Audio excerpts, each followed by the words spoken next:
Hello, Laverne here, and in this video I'm responding to one made by Tooltime.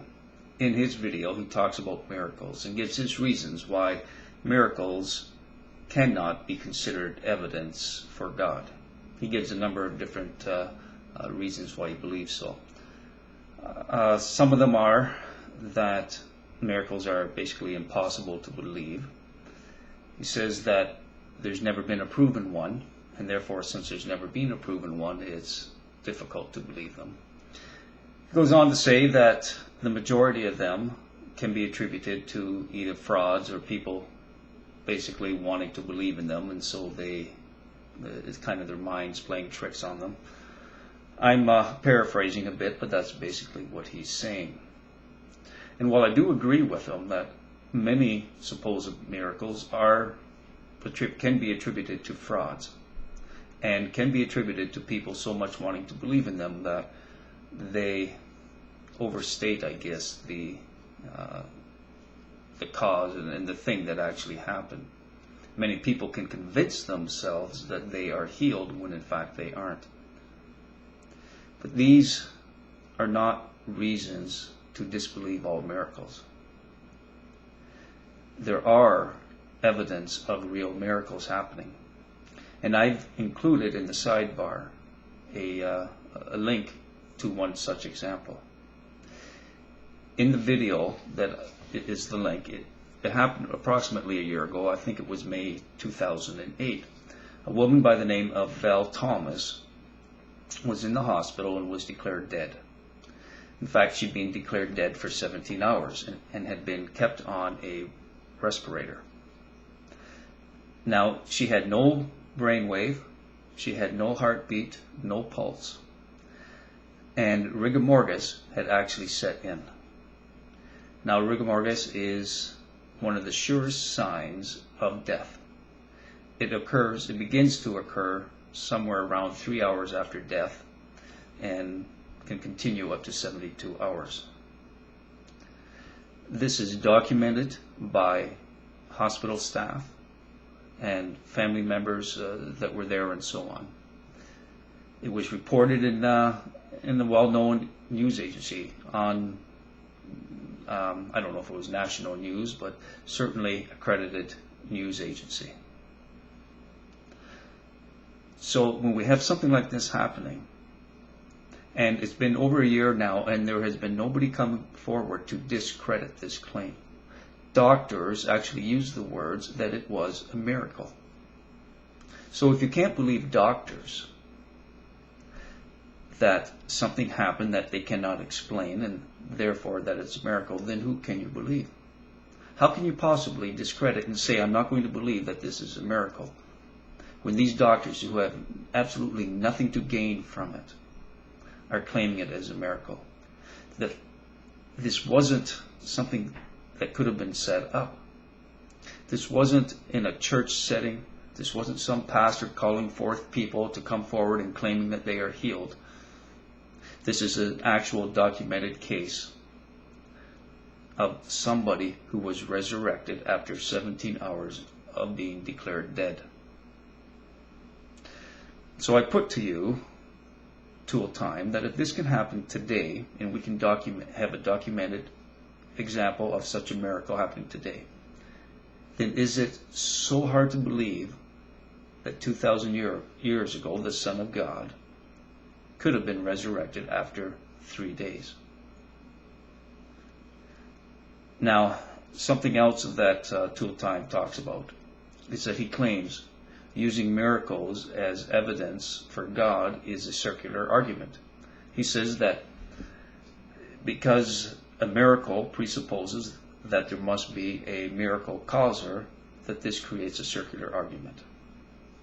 But this is not the case. What this is a cop-out by atheists in anticipating and having foresight to see that one day miracles would be able to be proved, and that there would be no way of discrediting some miracles.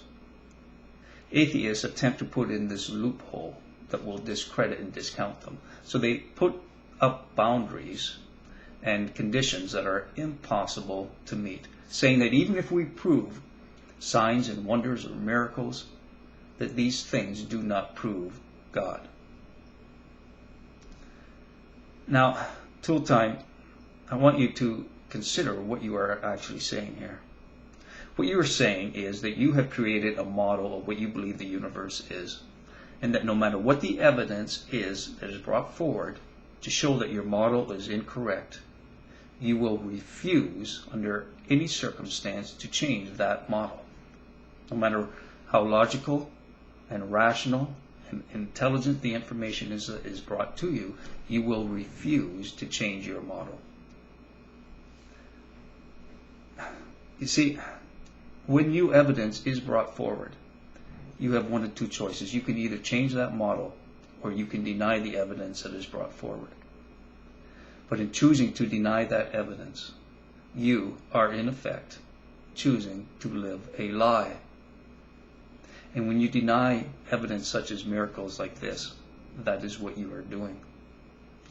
You see, Tooltime, when the laws of nature are broken, when the laws of physics and the laws of nature cannot explain an event, an occurrence, then that only leaves the supernatural. And in that case, the supernatural is not the least plausible, but rather is the most plausible explanation. But you refuse to see that, wanting to hang on to your belief in what you see is what you go by, that if you can't see it or feel it, then you refuse to accept it. You set up these boundaries of you will only believe in the laws of nature and the laws of physics. But when those laws are broken, it only leaves the supernatural. When the natural cannot explain it, it only leaves the supernatural.